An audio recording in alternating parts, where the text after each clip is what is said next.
Hey there, VR athlete. You're new to BLASTON. I've been around for more than 2 years. So let me show you around. Let's go. Here is your home screen in BLASTON. From here, you can play ranked matches or practice against bots. In ranked matches, you can choose to play with bots on or wait for human players only. If you do decide to turn bots off, you can always head to Tools, then Loadout tab, and practice your aiming while waiting. Change your loadout by pressing Loadout and then Tools. You may equip the 6 different weapons you wish to bring into battle from here. Bring your own flair to the game by changing your avatar in-game by pressing Loadout and Cosmetics. All the skins you unlock and purchase will be displayed from here for you to choose from. Be sure to track missions for weapon attachments as soon as you start playing the game by pressing Loadout, Tools, and then select the weapon and attachment you wish to unlock for. The objective for each attachment will be displayed right below the attachment you are tracking. Now, take a peek at the missions on the top left-hand corner of the home screen to track monthly missions to get some free blasts, which you can use to purchase more cosmetics. Speaking of blasts, as you're progressing in BLASTON, you'll gain both yellow and green currency. Feel free to spend the yellow currency as you get them because you're gonna get plenty of them. As for the green currency, this is the premium currency called blasts. They don't come very easily, so spend them wisely. Of course, you can always support this awesome free-to-play game and its developers by purchasing some in the cash shop. Press shop and go to blasts and credits. Never trade blast for credits. So never trade the green currency for the yellow currency, which you see is the 3 button down here. I made a mistake doing this when I was a noob. So never press this 3 button down here because that's using blast to trade for credits and not the other way around. So do not press them. Other ways to gain blast is leveling up, completing monthly missions, being top 3 ranked on the monthly leaderboard, and you can also win some in tournaments, which happens quite often. Hey look, there was just a cash tournament for $10,000 that happened last month, which you can read all about it in the news page. Now the basic UI is out of the way, let's move on to the fun stuff. Understanding the weapons. Before going into battle, understanding how the weapons work is very important. Pretty much all the weapons fall into 3 different types of projectiles. Regular projectiles, which you can block, like the shots from this Wildcat. You can choose to get out of the way, block them with a shield, cancel them out with your own projectiles, or even throw your empty weapons at them. Laser beams, which you can block, but you cannot cancel them out before their duration is finished. So either dodge them or block them with something big, like a shield or Nova. And lastly, majestics, which you cannot block or cancel before their duration is finished. You just have to dodge this and wait for them to expire. And of course, there are 3 shields in this game, which you guessed it, use them to shield yourself from incoming projectiles. Except for majestics, once again, those cannot be blocked. You can choose and examine the weapon you wish to bring in the loadout screen. When we're comparing the weapons, we should pay attention to how much damage is it per shot, how many pellets does the weapon have, so how many shots does it fire. For laser and majestics, how long does the shot last? What is the shot's reload time between shots? So once you shoot 1 shot, how long you have to wait to fire the second shot. The collision, which is how much damage your shot will do if it collides with your opponent's objects. Some weapons like Bounce Viper may have very high damage, but are easily cancelled out by anything in the game due to its low collision. And lastly, charge timer, aka cooldown, aka spawn timer. The spawn timer not only represents the time it'll take for the weapon to spawn onto your bench, but also each weapon you bring, their spawn timer counts towards the total 27 seconds that can be spawned onto your bench at any time. Which means you should try your best to keep the total spawn timer of all 6 weapons combined to be under 27 seconds. Because after 27 seconds, worth of weapons spawn onto your bench. Anything over that will appear in red and not spawn in until you get rid of the other weapons which has already been spawned in first. To check the total spawn timer of your loadout, simply take the average spawn timer, which can be located at the top left-hand corner of the loadout screen, and multiply it by 6.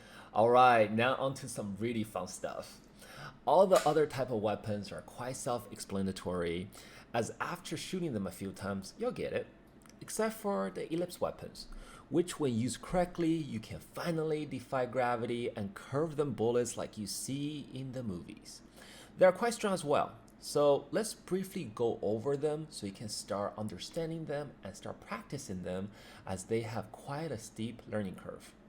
For starters, any weapon that has an ellipse to its name means the bullet can be curved. With enough practice, you can pretty much curve your shots from all angles. Now, there are essentially two ways to curve the ellipse weapons. We have the swing method. Essentially swing your arm across, upwards or downwards, and fire. Remember, the key here is to swing, then fire, and not the other way around. And then the pull method. Essentially, pull the weapon back before firing.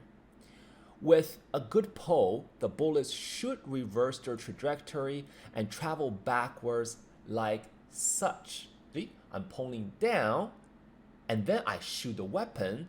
As you could see, the shot comes back and falls down onto the opponent's podium. And this is a side pull. As you see, I pull from one side to the other.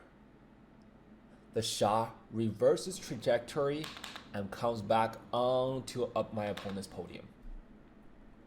Pay close attention to the angle of your shot, how fast and sharp the turn of your swing and pull as you practice to master the techniques. You can even combine pull and swing together for some wicked angle shots, like this Viper Ellipse shot. For this shot, I pull the weapon downwards at an angle while slightly swinging the tip diagonally down as well. Now, one of the highly useful techniques I recommend everyone to practice is the clamp with the hammer ellipse. To do this, you'd want to fire a pull shot on both sides of you in quick successions of each other. Try to point your hammer ellipse weapon to the left side of you with a slight tilt towards your opponent. Then pull your gun to the right and fire. Quickly do the same for the right side as well.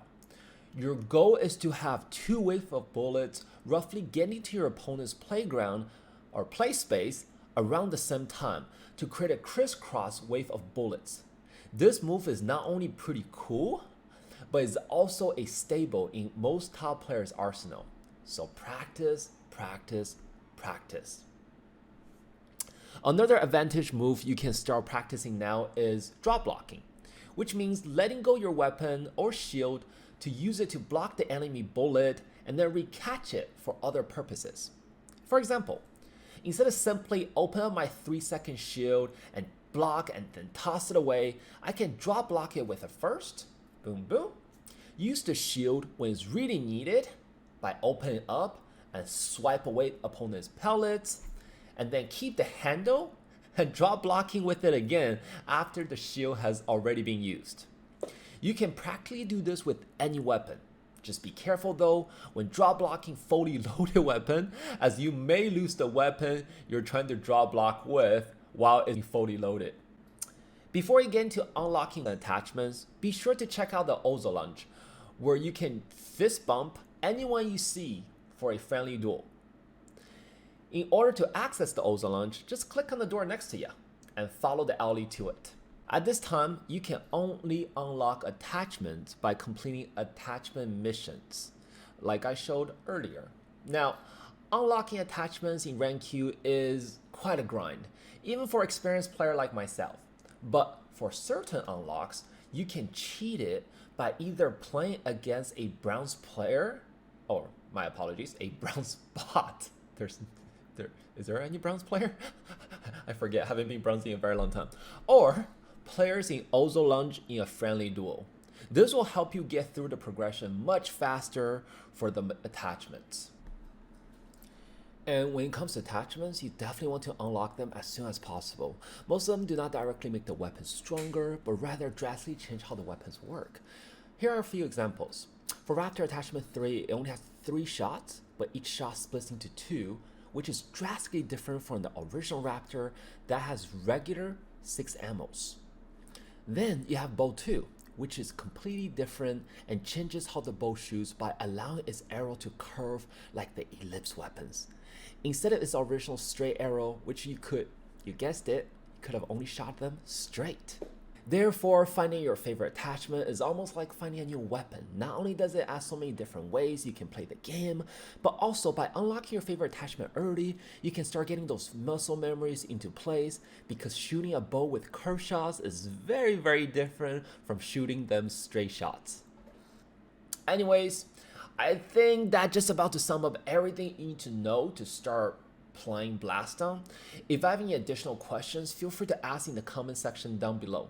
Otherwise, if you wish to meet me and many other experienced players, be sure to check out BLASTON's Discord, which is linked in the description of this video. See you around, VR athletes. I look forward to meet you in BLASTON.